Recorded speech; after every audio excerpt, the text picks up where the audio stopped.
Honesty, passion, experience. It's Timberwolves Explosion, hosted on the sportstuff.com. And now, your host, Paladino Joey.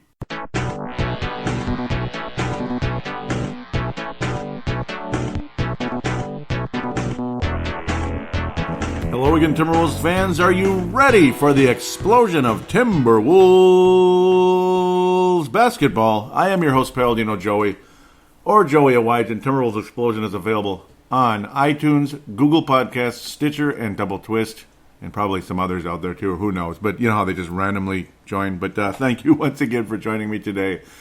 It's a Saturday morning that I'm getting this show up for you. Obviously, the schedule interrupted this week, so it's okay. You know, I'm still recording the show.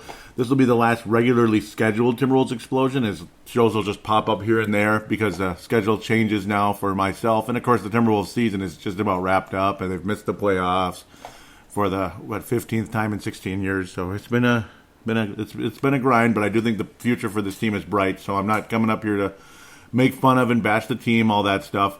There's always areas to complain, there's areas to praise, this and that, and that's kind of what we're here for.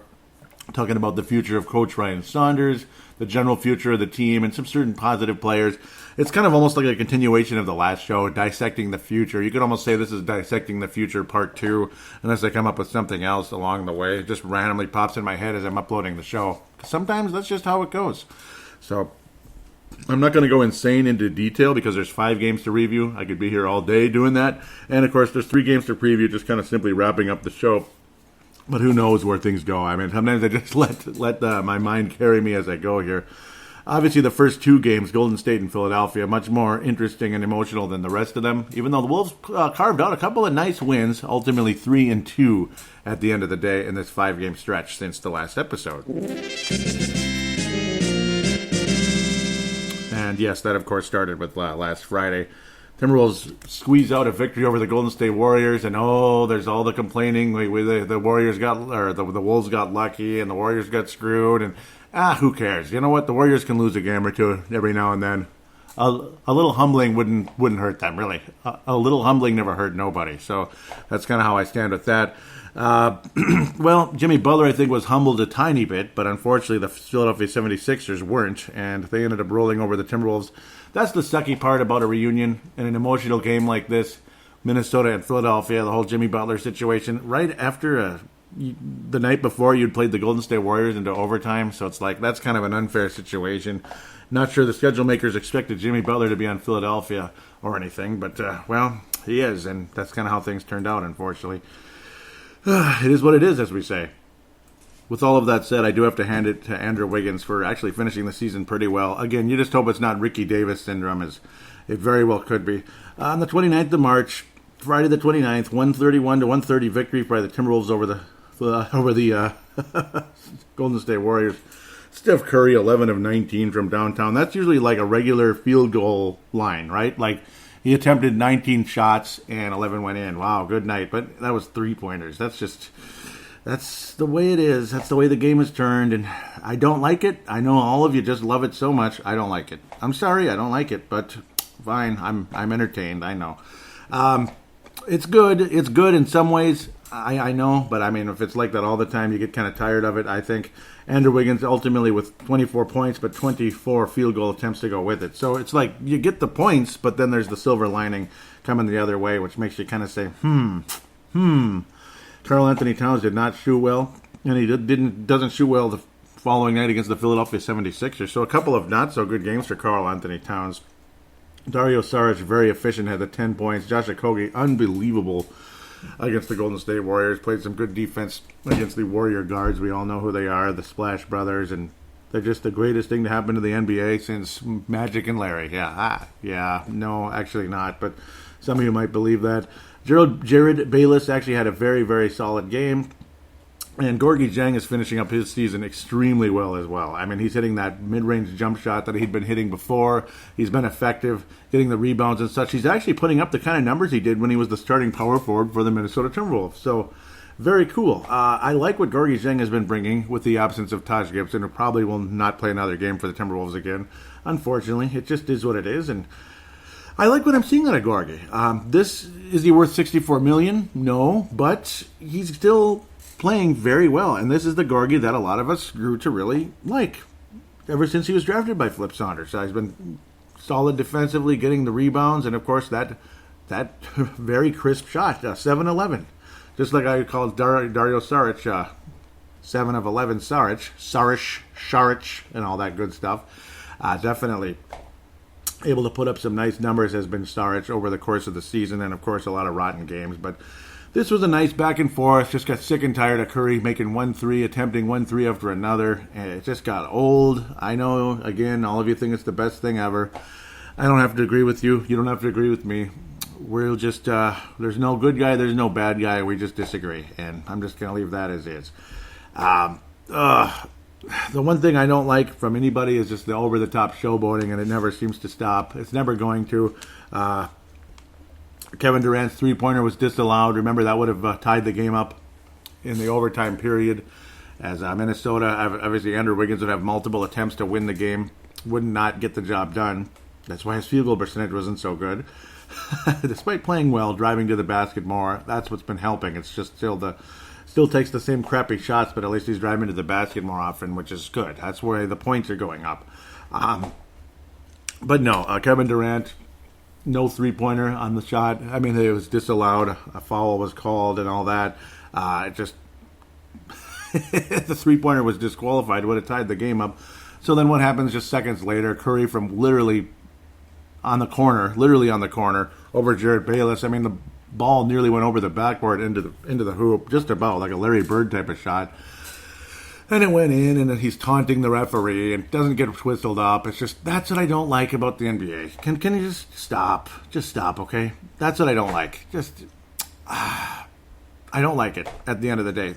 If he makes the three, it's like this. What the hell can you do? Whether it's luck, whether it's skill, whether it's just whatever. Whether it's just he gets everything he wants because he's Steph Curry. It is what it is. But not calling a technical foul on that, come on. You know, I mean, I don't know. Luckily, though, the Warriors would, quote-unquote, karma would come and bite them in the ass the next play. Karl Anthony Towns, held by Kevin Durant, makes the only free throw he needed to make, and the game was over. So go ahead and complain and say that the Warriors got screwed there.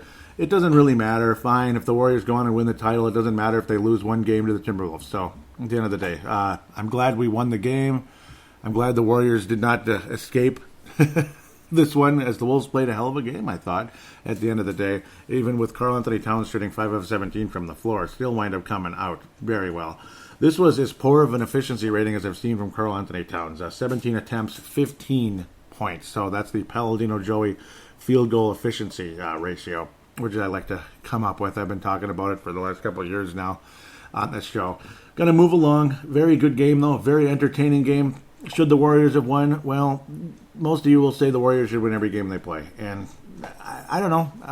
Fine. You know what? Fine. I'll just leave that as is. If they win, they win. If they lose, I'll take that any day of the week. Back-to-back situation, though. Minnesota Timberwolves hosting the Philadelphia 76ers. 118-119 loss to the Philadelphia 76ers. And, well, after things got a little physical at the beginning there between Karl and Jimmy Butler, and even before that, the fans booed the crap out of him on the introduction, and the song You're So Vain was played, which is cool. For people out there to say it's stupid to boo Jimmy Butler, why? Like some of the media in this town, why? Why is it stupid to boo Jimmy Butler? Like, oh, that's what he wanted. I don't care if he wanted it or not. He should be booed. I don't care. You have every right to boo him. If you choose not to boo him, that's your choice. If you choose to boo him, that's your choice. You have every right to be pissed off and annoyed with the way he acted. So, I mean, I don't know why the media in this town is having a problem with fans booing Jimmy Butler. I remember people saying the same thing when we booed Stephon Marbury. Like, the guy literally ruined the team. And I don't know. And, of course, Kevin McHale, being the greatest general manager ever, so to speak, vice president of basketball operations, but you know what I mean. Being the greatest vice president of basketball operations ever, had no backup plan whatsoever, and could have gotten extremely lucky maybe getting Sam Cassell or even somebody else. Instead, you wind up with two of the softest players you could ever get, Terrell Brandon and Wally Zerbiak. I mean, Wally Was he soft? In some ways, yes. In other ways, no. Sure, he played hard. That's what I appreciated about Wally. But the problem with him, I think his basketball IQ was lacking at times. I mean, he thought he was better than he was. Obviously, putting the ball on the floor when he should have just shot the frickin' ball, that would have been better.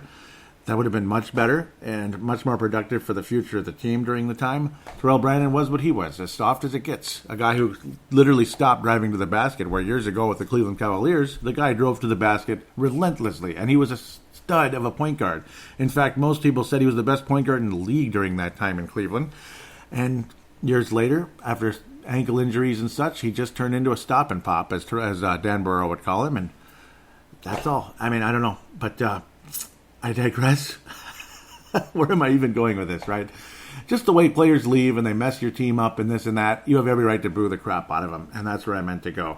Karl Anthony Towns, you could see plain as day, this was personal, and he attempted in many cases to body up to Jimmy Butler and almost had the most awesome posterizing dunk of all time on Jimmy Butler. Unfortunately, though, he was held enough that he didn't get to the basket, so that would have been a very happy day for all of us in town.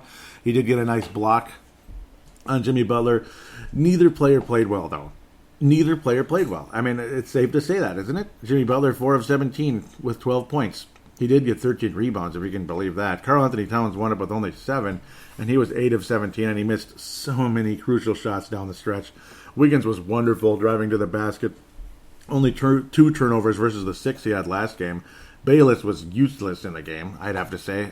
Some of the plays he attempted to make down the stretch, it's one thing, he ran the offense fairly well, but when he tried to take it himself, and he's missing easy layups when we need the points, we need them now, and he's just taking these stupid-ass layups, and he's missing them, and you just can't believe what you're seeing. 2 of 11 from the floor. Karl Anthony Towns and Jared Bayless down the stretch did not help the Timberwolves. They didn't. I did like when Karl Anthony Towns bodied into Jimmy Butler very, very early into the game, causing what looked like lower back pain on Jimmy Butler. Severe lower back pain that magically went away. But, no, I mean, I'm glad that he bodied up to him, got it very physical, and knocked him around a bit to at least send a message, so to speak. Cameron Reynolds hit a couple of huge threes to keep the Wolves in it. Gorgie Zhang, another very, very, very, very solid game. In only 15 and a half minutes, wound up with 13 points. 6 of 8 shooting. Really loved what Gorgie Zhang brought, including a 3-point shot down the stretch, which helped bring the Wolves back in it in that third and fourth quarter. Basically the second half, the Wolves hung on into this game pretty nicely. But then, unfortunately, guys like, Tobias Harris hit some threes. Somebody named Jonah Bolden, because, of course, there was no Joel Embiid in this game. No, no, there was no Joel Embiid in this game at all. No Cameroonian at all. Ben Simmons was 8 of 11, very efficient. Redick hit a couple threes. But frickin' Jonah Bolden? I mean, that's how the NBA is now. I mean, backup centers from Australia or wherever they're from. In this case, Australia, so God bless him. If you're Australian, you get a couple extra points with me. A couple extra soft spot points from me. I mean, that's a guarantee. Great game for Jonah Bolden, but 5 of 7 from downtown? We got buried in this game by Jonah Bolden? I'm sorry, but if he's from Australia, I'm still like, really? This happened? We got buried by him? So that was kind of painful down the stretch. God bless him, and great shooting and all that, but extremely frustrating. It's nice that we kept Philadelphia under 120 points, which sounds really funny. Years ago, you'd think 120 points, you got blown out. That was the worst defense of all time. But this is actually halfway decent defense compared to what some games have been at the end of the day. I thought the Wolves' defense was decent in these 2 games against Golden State and Philly. It kept the Wolves in position to win the game.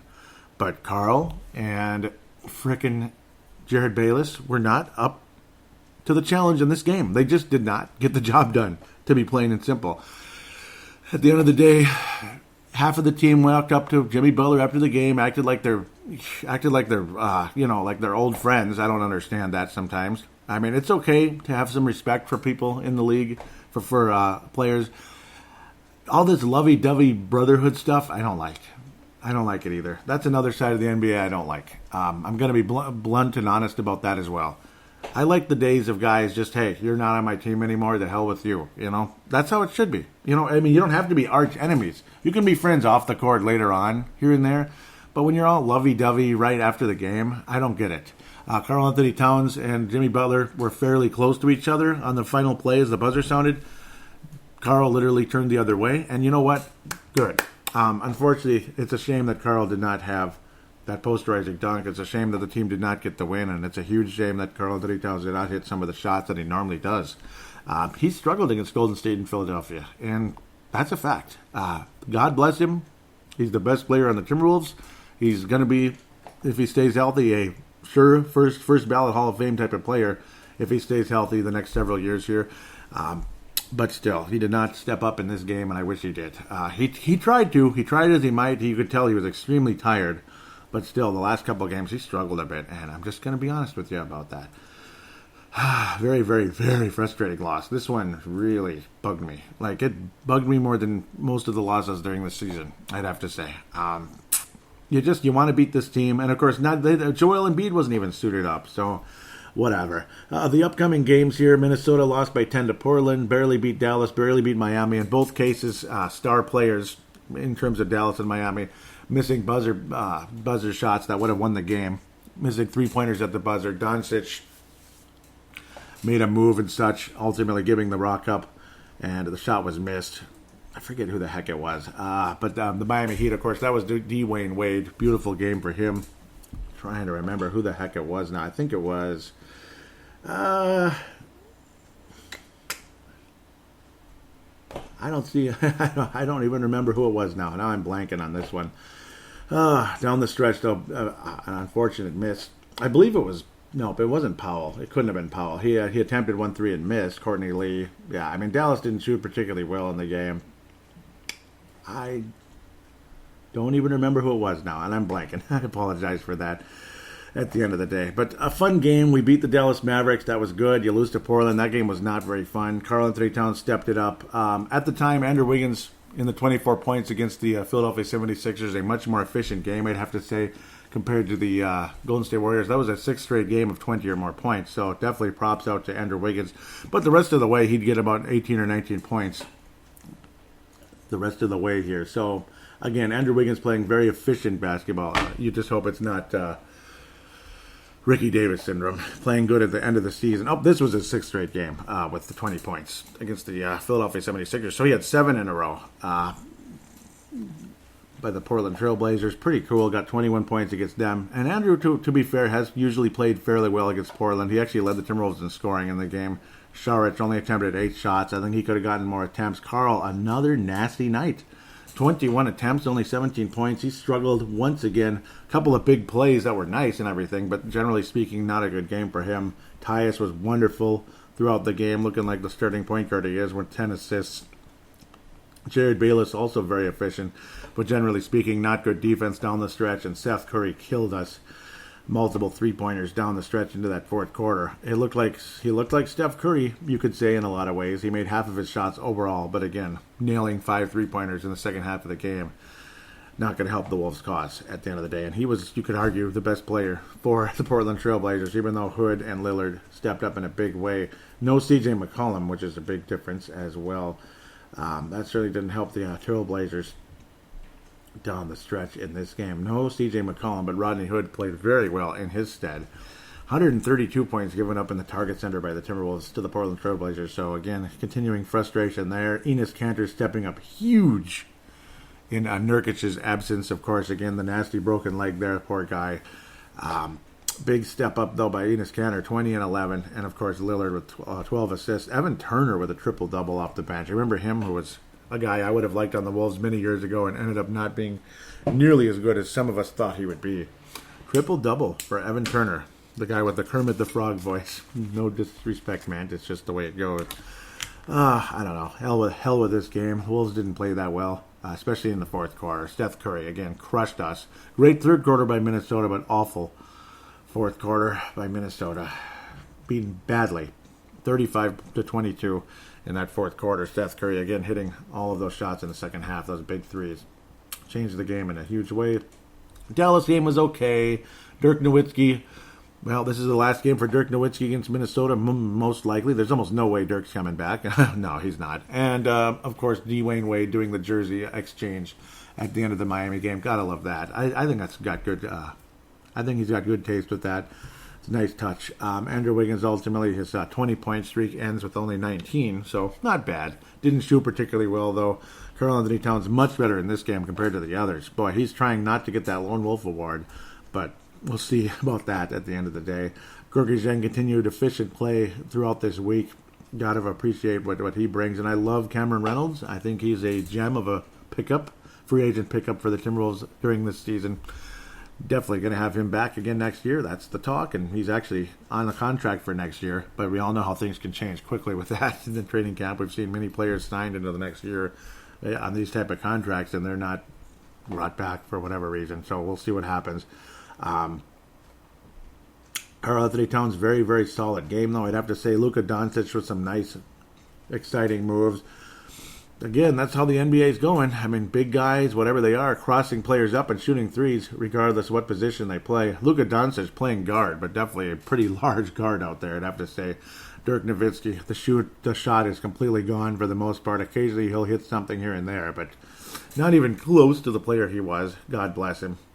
God bless him in a big way. Unfortunate for the Dallas Mavericks, they were unable to hit the shot after Doncic set up another player for the three-point attempt. Unfortunately, that ball would not fall. That ball would not fall at the end of the day. It was Brunson. Yep, that's who it was. Now I remember. Yep, it was Jalen Brunson. He only shot 1 of 4 from downtown. He had the opportunity, but it just didn't fall for him at the end of the day. So I'm not feeling too bad.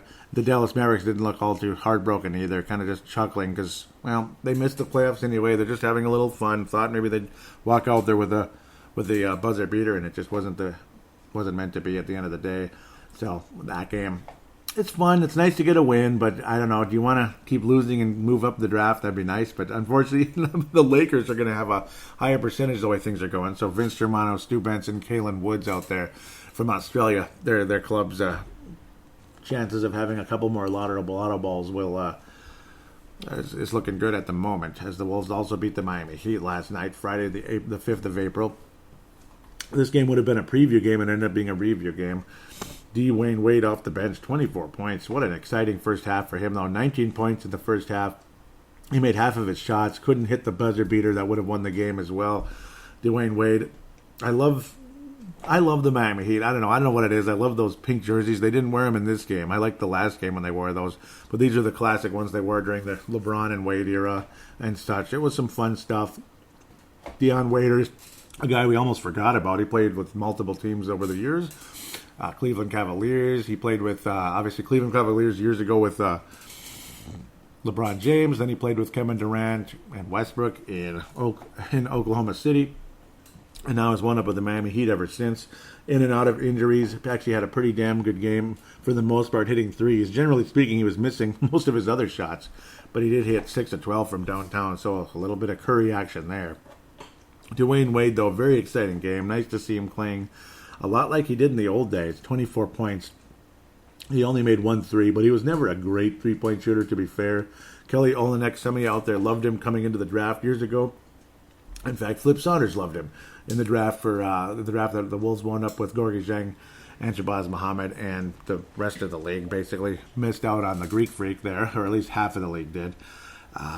Fun night, fun win for the Timberwolves. Only 18 points for Wiggins, but only 12 shots attempted. So, again, very solid game for Andrew Wiggins. Karl Anthony Towns was only out there for 28 minutes, running into foul trouble and such. Did not have the historic David Robinson type of game he did last time the Minnesota Timberwolves played the Miami Heat. That was a beauty of a game in Miami. Wolves almost never win there, but wow, what a nice game for him.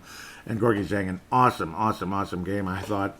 Big part of things. It's nice to see Gorgie Zhang being a part of being a major part of games again, at least coming off the bench as a seventh man, so to speak. Definitely a very solid overall performance. Josh Okogie was tripped up pretty badly in the Dallas game, I'll say, down the stretch with Luka Doncic, a crossover, sent Okogie flying. And then, again, there was more of a broken ankles type of play. He was tripped up by himself, was Josh Okogie, on that one. I forgot to mention that part. Yep. Heartbreaking loss for Dallas, I suppose, if they really cared that much. They were just kind of smiling and chuckling at the end. So that's how it goes once you've already missed the playoffs. But this was just the kind of game you want to get out of there without the injury. Miami trying to make the playoffs. Their chances are getting slimmer and slimmer, and it's pretty crazy to think that the Orlando Magic might actually make the postseason. Pretty hard pretty hard to believe. So we'll see what happens at the end of the day with the Orlando Magic possibly sneaking in with the 8th seed instead of the Miami Heat. So we'll see what happens. Brooklyn Nets probably going to make it. That'll be kind of cool, I guess, to see them back in. They're a pretty exciting team at the end of the day, I'd have to say. So with that said, we're going to end this first segment. We're going to talk more about the future, so to speak, and of course the upcoming 3 games, kind of wrap things up, and of course send you off into the off season in a sense, as the show will not be recorded regularly anymore. It'll be back again, obviously, in the fall. But I mean, of course, I will be recording shows at random times, maybe every 2 weeks or so, something like that, just when given the opportunity. But it won't be a specific day like it was, and it will be a specific day again when the regular season comes back next year, all that good stuff. So again, we get into the off season where it's like maybe 2 shows a month here and there, conversation, especially this year with some exciting ongoing news regarding who's going to be the general manager. Will Ryan Saunders be the coach going into next season, which I think a lot of people would appreciate in a big way. Just wanted to get the games caught up again, I suppose. The Alpha Wolf, I guess it goes to Karl Anthony Towns, though I think Andrew Wiggins deserves I think he deserves some recognition. I also do believe that Gorgui Dieng deserves some recognition. I thought he played wonderful this week at the end of the day. You're seeing the old Gorgui Dieng and the one that made all of us want him around for many years. And, well, he's going to be around for many years, most likely. At the end of the day, a Johnny Flynn Memorial. I don't know, Jared Bayless in that freaking Philadelphia game. And I thought Karl played pretty awful down the stretch in that game as well. But Jared Bayless was just terrible against the Philadelphia 76ers. Some of that decision-making didn't make any sense. With that said, we'll take a break. We'll preview 3 games and, well, say goodbye to this season once again. In the words of many a Timberwolves player, we want Ryan. We want Ryan. We want Ryan.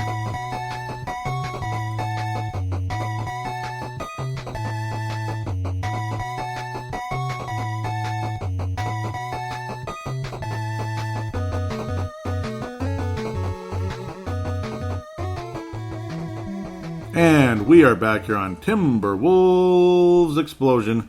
Segment number 2 will preview the last couple of games here, as the Minnesota Timberwolves will wrap things up and head off into the great unknown. Who is going to be the head coach of the Timberwolves? Ryan Saunders? I think Karl Anthony Towns would like that very much. He was asked most recently this past week.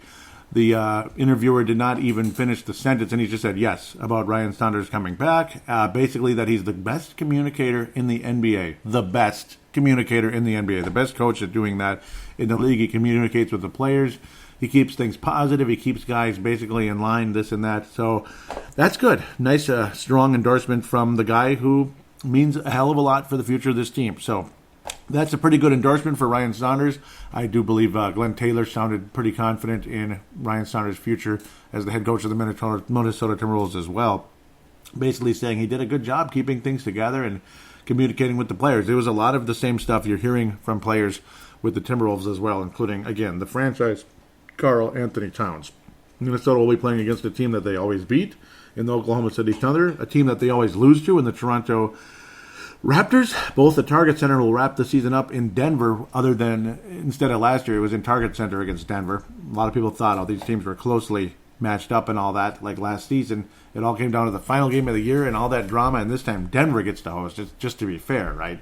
Well, unfortunately, Denver's in regardless. Minnesota's not going to have to worry, Denver's not going to have to worry about this game. They're going to win the division championship in the Northwest Division, despite, they did get the job done against Portland yesterday, so that helped in a big way. Their 53rd victory of the year. Denver's significantly better this year, and it helps when you have players like Jokic leading the way. Jokic leading the way for Denver. Big game for him. Portland very frustrated in the Mile High City yesterday with those bluish uniforms that the Denver Nuggets were wearing. Interesting look. Portland Trailblazers are going to make it as well, though. 50 wins. Utah with Rubio and such will make it. The Oklahoma City Thunder will make it. They're 10 games ahead of the Timberwolves. As you remember, earlier in the year, I thought the Wolves could somehow finish ahead of Oklahoma City this year. Well, no, it just didn't happen. Paul George ended up becoming an MVP-level candidate, and Westbrook ended up becoming a little more, cerebral this year, becoming more of a distributor, and, of course, still being the triple-double threat he always is. So, big difference maker in Oklahoma City, but unfortunately, they'll be playing road games in the postseason. This game will be on national television, and this is the one game this year, the only one that all you need is an antenna to watch the Minnesota Timberwolves on ABC. The NBA on ABC, national television, Sunday afternoon. It's a crying, bleeping shame that the Timberwolves did not have a better season, and that this team didn't have a little more meaning. Oklahoma City, of course, playoff positioning. Who the heck are they going to play? Blah, blah, blah, blah, blah. Who are they going to end up playing against and such? We'll just have to wait and see with that. This has been a very, very nice matchup for the Minnesota Timberwolves. A lot like the Winnipeg Jets for the Minnesota Wild, as they somehow, some way, after getting crushed by the Winnipeg Jets last year in the playoffs, 4-1, they swept the Winnipeg Jets 5-0. So check out the Brave the Wild episode that was released just a few days ago. Again, that's also the final show for the regular season and all that. I'll try to keep up with the playoffs for the NBA and the NHL and do my predictions and such. I try my best because, of course, you're going to get days like this. It's magically raining right now anyway. I don't think we were going to do lawns today, but yeah, odds are we weren't. But in case we were, it's raining anyway. So this is what happens in the spring. So, hey, rainy days. I'll get on the mic and I'll try to keep up with Brave the Wild and Timberwolves Explosion for those of you especially listening to this show. Minnesota up 3-0 over OKC. We did win the regular season series, and I think the Timberwolves can sweep this series. I got a pretty good chance that they will. I think there's a pretty good chance. Good feeling coming into this one. Love the way Andrew Wiggins plays against the Oklahoma City Thunder, even though it hasn't always been a good game. Ryan Saunders' debut, January the 8th. Andrew Wiggins' wonderful night. The most recent one, though, pardon that, March the 5th here. Paul George wound up with 25, Westbrook at 38. Huge night, but the Wolves still end up winning 131-120, blowing them out of the gym. This is the night where Karl reached the 40-point mark. Phenomenal game. Bleeping crazy. Andrew, still very efficient with 18, 7, and 15. Not the greatest game ever, but certainly not the worst. And Rose chipped in 19 off the bench, which he's definitely been wanting to do. That's another player that has been gushing about Ryan Saunders and wants him back. And that's the talk. A lot of these guys want him back, and that Derrick Rose wants to come back. What will happen with Derrick Rose and the Minnesota Timberwolves in the offseason? We'll see. Do you want to commit $10 million a year to him? No. Is he willing to come back for a significantly reasonable price? Obviously, this year he came back with, the veterans minimum. I don't think he's going to get that little this upcoming season, but at the same time, let's not go crazy. All that stuff, kind of going anti-Prince there. Let's not go crazy, that type of thing. So wait to see what happens. I think Minnesota will win the game. I do believe Andrew Wiggins will reach I believe that Andrew Wiggins is going to reach I think he'll reach the 30 mark in the game. I think this will be Andrew Wiggins' last really good game, but maybe he'll step up for Toronto as well. Though I would love to see Andrew Wiggins finish the season averaging 20 points a game. That would be great. He's not playing for a contract. That's obvious. So at least give us some hope and some momentum going into next year. Maybe, just maybe, Andrew Wiggins will back up what he said to Kevin Garnett next year. Next year, that'll definitely be the focus. That'll definitely be the goal for next year, to get to the All-Star game. Hopefully he wasn't just trying to get Garnett off his case there, and that he actually means it, and that Andrew Wiggins is definitely an all-star candidate going into next season. A legitimate, serious one, which I would be very, very pumped to see, to be quite honest. Karl Anthony Towns' chances of making the all-star game next year, I got to think, are elite, as PJ Fleck locally would say. Minnesota's going to win the game. Karl should have a 28-35, and I think Andrew Wiggins is a 28-35 type of game. You're going to need help from the Josh Okogis and such. Tyus Jones, you're going to need him to continue to have a nice floor game. And again, Tyus Jones' value is going to get much and much higher if he can continue to work on that catch-and-shoot three to make him more dangerous, spacing the floor and such. As that's what Ricky Rubio's undoing was. Great passer, but you can only be so successful with your great passes if you cannot space the floor at all. You're not a threat on the outside, and that's going to make a big difference, of course, with Tyus Jones leading the way in the future. I do think, barring a very fortunate draft pick, a very nice point guard coming to Minnesota via the draft, via a trade or something like that, I think the chances of Tyus Jones starting a point guard next year are pretty good. Even though, again, Jeff Teague will come back at $19 million and all that. That doesn't mean you have to start him if Tyus Jones is the better option at the end of the day. Jeff Teague would probably start, but I'm just saying, you don't have to start him. That's the whole point. I do hope the Timberwolves Well, I hope they get somebody who can shoot the ball very nicely coming into the draft and all that. Also, again, though, it wouldn't kill us to get another defensive type of player like Josh Okogie, because you can never have enough guys like that. Wolves only have one really good defensive player other than Robert Covington, and that's Josh Okogie at the end of the day. So we'll have to wait and see what happens there. Minnesota wins the game over OKC. 122-118. Minnesota wins the game. Carl and Andrew both have big games and get some contributions from guys like Okogie, Saric, and such. So we will continue to move forward. Minnesota will be playing the Toronto Raptors, up and coming. Again, Paul George averaging over 28 points a game. That is just an amazing season for him. Even 2 steals as well. Toronto Raptors being led by Kawhi Leonard, the former San Antonio Spur. He's missed 28. He's missed over 20 games this year. Not 28, but over 20 games this year. The Toronto Raptors are 4-1 in their last 5. I didn't even mention some of this. I got off into some of the other stuff, but it's kind of like not super important necessarily. But we'll see. I thought it was right here. There we go. Oklahoma City has. It's not coming up. Let's just forget it. Let's move on to Toronto. So dumb. Toronto 4-1 in their last 5. I apologize for that. It is so weird. First place in the Atlantic Division, 56 wins on the season. Toronto, remember, they were the number 1 seed in the Eastern Conference last year with DeMar DeRozan leading the way. Toronto Raptors had won 4 in a row before losing at Charlotte. Interesting, as the Hornets definitely fighting for that postseason bid, and it's a tough place to play. The Raptors had crushed the New York Knicks on the 28th. They beat the Bulls pretty bad, both on the road in Chicago. The Raptors beat Orlando 121-109 on April Fool's Day. Toronto wins in Brooklyn by 10 on April 3rd, and then lose by 2 last night to the Charlotte Bobcats. They will next play the Miami Heat. And then the Minnesota Timberwolves upcoming on the 9th. Very, very interesting there. That would be their final game of the season. So Toronto, a chance at 58 wins on the year. Very, very solid. That's how many games the Timberwolves won when Minnesota was the number 1 seed in the Western Conference. It was the last time Minnesota made the postseason until last year. First, we were the number 1 seed in the whole Western Conference. Can you imagine that? Man, I missed that. Kawhi Leonard has managed to miss actually 22 games at the end of the day for the Toronto Raptors. That's pretty amazing. That's a lot of games lost, just like last year. But again, last year was the worst ever. About 27 points a game. He's making 37% on his 3-point shots. He's kind of a Mr. Do-Everything. He can rebound. His defense is unbelievable. He can set other players up. Kyle Lowry's numbers way down from where they were because he's not counted on to score as much, but his offense, or his capabilities of running an offense, very, very good. About 9 assists, continuing to do some shutdown defense on the perimeter as well. Would love to have Kyle Lowry on the Timberwolves as long as he can stay healthy and at a reasonable price, but of course none of those things are going to happen, I don't think.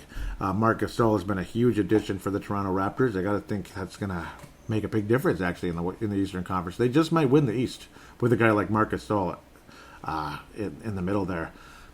He's been playing backup minutes, but still significant minutes, about 27, 25 a game, very solid.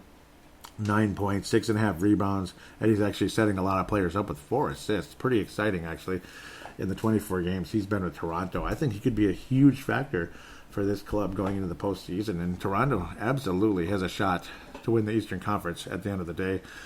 They'll beat the Timberwolves. Toronto always beats the Timberwolves. I don't feel comfortable about this game at all. I don't think any of us really do. We never beat the Raptors, especially over there.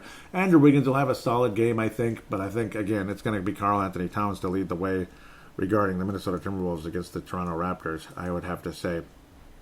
It'll be a fun, entertaining battle. For the most part, the Wolves play so much better at home than they do on the road. It's impressive considering who Philadelphia has. Toronto still has a 7-game lead on that club. That's actually really impressive. So they obviously will win that division. That's a done deal. Toronto, of course, a very good team. Tuesday, the 9th of April. Hard to believe.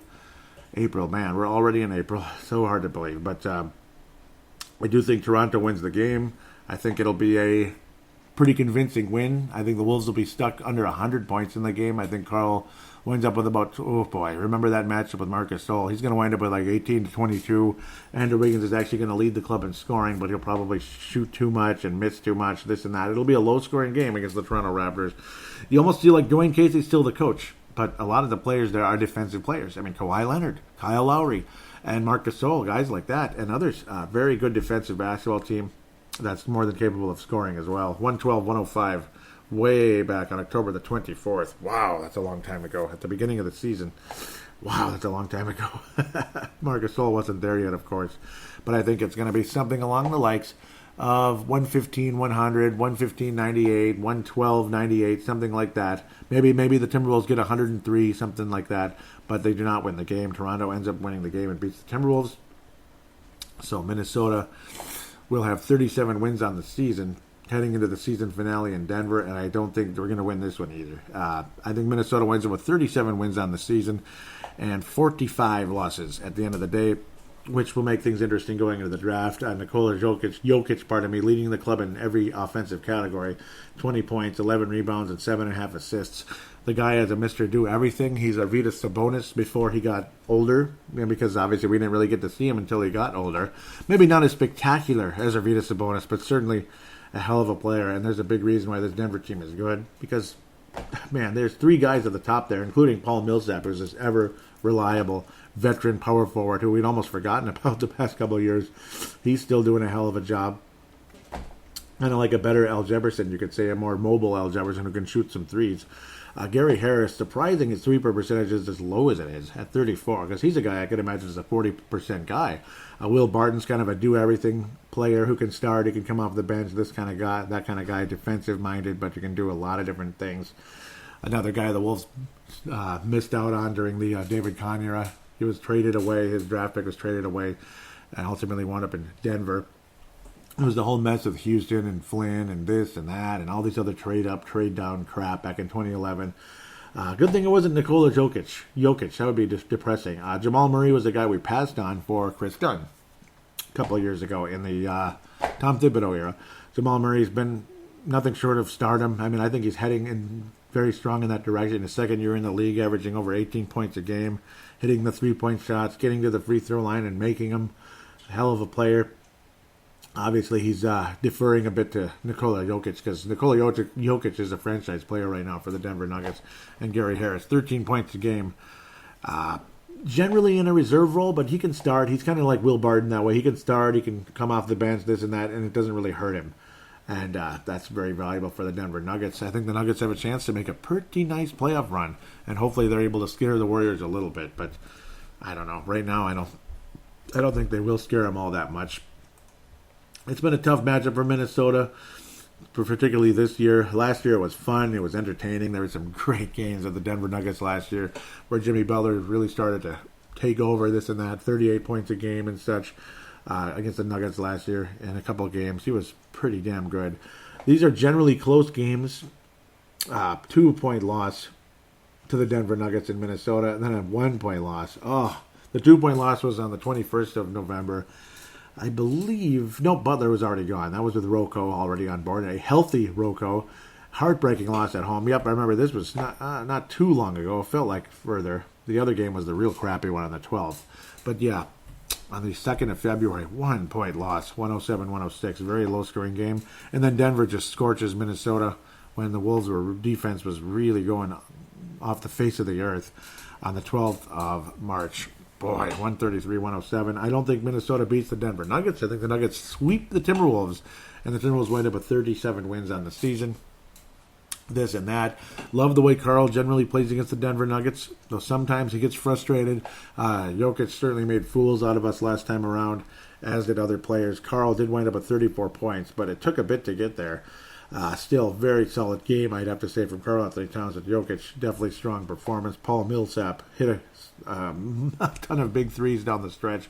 Jamal Murray scorched us like he always does. 30 points in that game for Jamal Murray. I expect more of the same, but it won't be as bad, we'll say. I think the Wolves lose by something along the likes 125, 110, something like that. Like 15 points, unfortunately. Karl Anthony Towns he'll finish the season strong with like 34, 35 points, 30 to 35 points, we'll say. Andrew's going to get about 20 to 22, 25 type of game. And after that, it's kind of anybody's guess. I mean, Josh Okogie hopefully finishes the season strong. I think he'll get some significant minutes. And I think you're going to see a lot of just Tater Bates-Jop. I think you're going to see a lot of Cameron Reynolds, guys like that. as Minnesota looking to get out of there without any type of weird, stupid injury at the last second. You don't want to go in the offseason with some type of weird, crazy injury. Rather just get out of there healthy and let some of those guys get a chance to play. Maybe Luol Deng plays his last game in the NBA. I'm not sure if he's coming back or anything. But then again, he's been hurt. He's been sitting out. Maybe it's best just to sit him and bring him back next year. This and that in the reserve role that he's generally been in.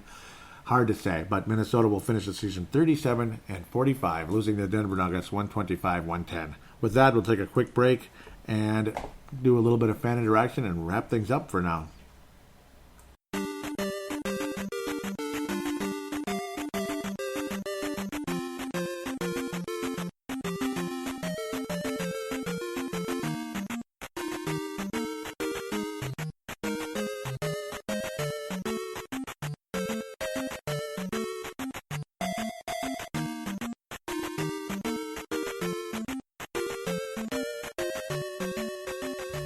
And we are back here on Timberwolves Explosion fan interaction segment, the Twitter account at Wolves Explosion, the most recent show.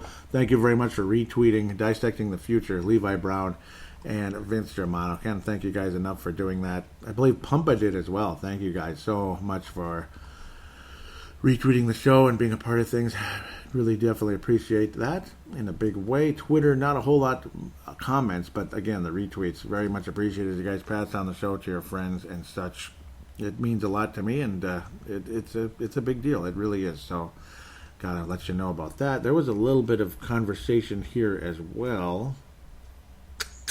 There was a bit of conversation. Where was it? Yep, there they go. Tanae Brown, Levi Brown, Vince Germano, and Pumba all retweeting the recent show. Thank you guys. What was I ranting about? Easily the most disappointing of his career. Yep, that was LeBron James. What's going on there? That can't be the same conversation. That's really weird. I was saying what happened. I was ranting about something. I was saying easy call off Bolden's hand and a tech called on top of it against us. Levi says, watching the last 6 minutes, it looks at least looking like the Wolves put up a fight. Yes, because Philadelphia was blowing the Wolves out, and then things got kind of sour after that. I was saying, LeBron's season is officially over, and I said easily the most disappointing of his career. Weird. This is a different one. What the hell? Why is it coming off of that? Yeah, that was LeBron James. Weird. Levi was responding to what I was saying about the call off Bolden's hand. Levi says, also saw Cat get a weak tack. Yeah, that's what it was. Meanwhile, half the Warriors roster were pointing and laughing at the refs last night. Yeah, and that was BS. They should have gotten a technical foul for that. I'm sorry. They're not freaking... I mean, they're not God. You know, they should get whistles once in a while. That drove me nuts.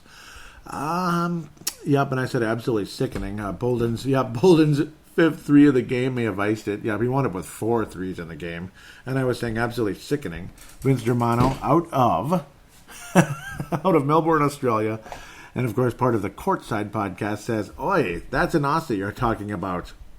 And then here we go. Tanae Brown out of New Zealand. Pumpa's also from Australia. Levi and Tanae out of New Zealand. Tanae says, sorry, I'm like frustrated about some noise upstairs. God. Tanae says, ugh, even worse. And then Vince Germano responds with flog. Looks like there's one more reply. And I said, Joey is dead meat. Yep. Joey's dead meat for starting that one.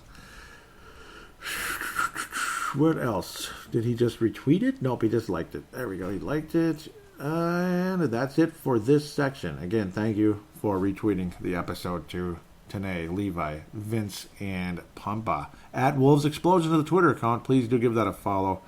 If you could, would be greatly, greatly appreciated.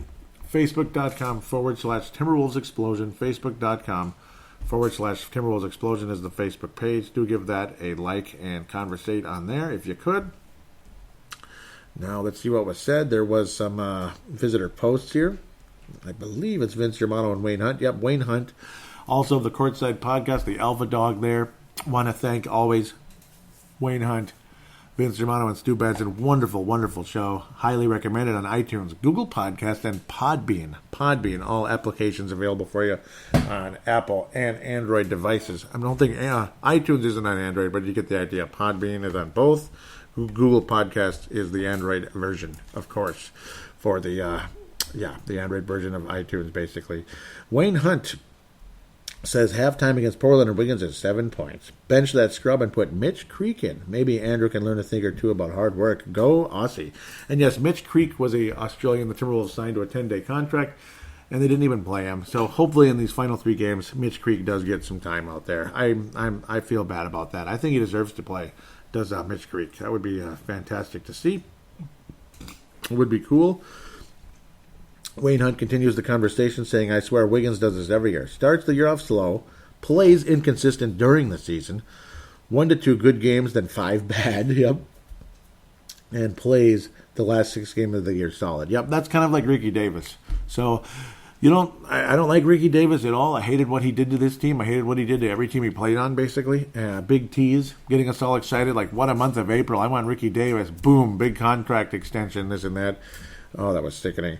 Wayne Hunt continues, again out of the Sydney, Australia area there, says, you know what annoys me? NBA teams giving guys 10K contracts not to play them. Yeah, I agree with you. Wolves have nothing to lose this season. Just play the guys out the rest of the season. Might as well try and develop the young talent ready for next season. And I hope that is what happens. Ryan Saunders is much better about it than Thibodeau was, I'd have to say. Anybody like that would never even get a chance. Where you got guys like Cam Reynolds that are doing a good job out there. Hopefully Mitch Creek gets a chance. I was telling Wayne Hunt I couldn't agree more.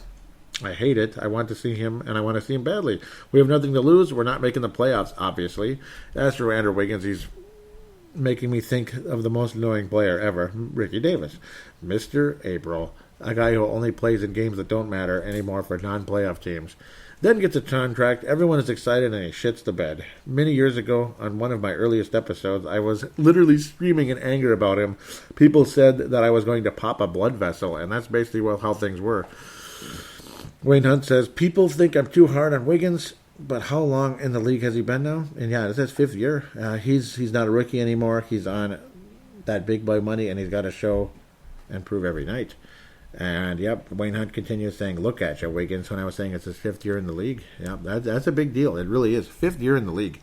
Vince Germano says, I hope Mitch Creek gets some good minutes. He's the type of player Wolves fans will love, works hard, plays hard, and knows his role. Great bloke as well. Well, I hope indeed that the great bloke does get a chance to play in the last 3 games, and that the great bloke returns with the summer league and ultimately into training camp next year. I would love to see him get a chance because, well, I mean, it's like, why the hell not? For one, if he can play, he can play. And I trust your guys' ability to judge talent. I do.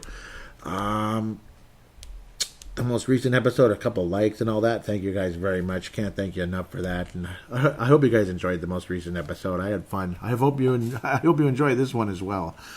Doing my best. Obviously kind of tired, kind of knocked out in the stinky weather. It doesn't help either. When it's raining and dark, I just don't feel as good. I mean, I just don't. I love having sunlight in my eyes, and I don't have it right now. So it's kind of a bummer. I was saying how this was after the Philly game. Ryan Saunders sounds like he's maturing as a coach. He doesn't sound like a nervous young guy who's filling in anymore. I like what I'm hearing from him after the Philadelphia game. It sounds tougher. Yep, he does sound tougher about like things we need to work on. We need to work on this. We need to work on perimeter defense and all that. And of course, you can say it, but hopefully we can see better results. And I think the results are improving. He was saying, and of course, Andrew Wiggins is performing for him. And at the end of the day, that is how I feel. Wayne Hunt says everyone is going to be talking about the end of that Warriors game. I hang a lot of shit on Wiggins, and rightfully so. But what they should be talking about is the 19-point lead the Warriors gave up with Towns on the bench. Exactly. That's a big deal. Andrew finally showed up this season defensively during that quarter, but he's too late for moral victories at this time of the season. Again, yeah, I mean, the whole month of April, you've already been eliminated or you're virtually eliminated type of situation, and now you play good. So that's where the frustration comes in indeed. Huge, frustrating, embarrassing loss for a certain team called the Philadelphia 76ers. Jimmy Butler was able to shoot 2 free throws on a technical foul here. Golden opportunity to help the 76ers get back in the game as they trailed the Hawks by 5 points with 32 and a half seconds left, golden opportunity to put them within, to put them within 3, one-possession game. The guy misses them both, much to our delight, and of course Hawks players as well, giving him that stare and that funny look. Gotta love that little smirk on their face. Jimmy Butler missed both of them, and that is hilarious. I love what I see there, and that's what he gets. That's what he gets. Not many people really feeling bad for Jimmy Butler right now. Scott Doherty locally, as opposed to somebody laughing pretty hard there. Looks like Mike Tyson. It does. I'm not sure it is, but yeah, that's a funny laugh there. Oh, God. And you know what? Very well deserved at the end of the day. With that said, can't thank you guys enough for a wonderful season covering this show. It's not been a fun season for the Timberwolves, but I always enjoy doing this. And I'm not going away like for a long, long time. It's not going to be 3-month hiatus, like I said on the last show. It's going to be like in and out, like every 2 weeks or so. There won't be a set schedule. It'll be at random times, like rainy days and Mondays and all that stuff. Hopefully it won't be too depressing with the rain. But there'll be days like that where I'm able to do the show rainy weekdays or weekends. I'll try to pop the show like Sunday afternoon, Sunday morning, Sunday night, whatever it is. I'll do my best to try to get this show out and continue into the postseason. Try to do some type of playoff prediction sometime, somewhere, hopefully very soon. Some type of a short playoff prediction show. And obviously as news breaks, Timberwolves Explosion is going to get on the air as best I can, even if it's a short episode. The Timberwolves are officially hiring Ryan Saunders, or the Timberwolves have hired Chauncey Billups to be the president of basketball. The Timberwolves have hired some guy we've never heard of named David Kahn Jr. Okay, I'm just kidding. I hope not. I hope it's not something weird and stupid like that again. And I got to think this franchise has learned something in 30 years. I hope we've learned something in 30 years. So far we haven't too often. The Flip Saunders hiring was the greatest thing that ever happened in terms of bringing him back as president of basketball. And you hope to God that things can start heading in that positive direction once again. Well, with that said, again, want to encourage you to please write a positive rating on iTunes if you could. Those of you that have, I can't thank you enough. And unfortunately, it doesn't show everything all the time. You have to switch over to the different groups. But hey, those of you that do, whether you're from Australia, from New Zealand, from the United States, from Canada, from France, from Spain, from China, wherever you're from the Philippines, as I do believe a few people in the Philippines actually listen to this show, which is really cool. Whether you are from there, anywhere, and you're able to write a review, I'd appreciate it very much. It only helps potential new listeners to be attracted to the show, or at least give it a shot. Just give it a shot. Listen to it for 5 minutes and say, oh, yeah, maybe I will stick around and subscribe, this and that. Just makes it attractive for potential listeners. So, again, if you could do that, it helps so much. And I got to thank you and give you a huge shout-out on air, unless you don't want me to. But I'm guessing you'll be fine with that. With that said, again, the phone line, 209-736-7877, 209-736-7877. It is a voicemail, too created as such. Mention you're calling in for Timberwolves Explosion. Do your statement, shout-out, comment, question, and opine. Greatly appreciated, as always.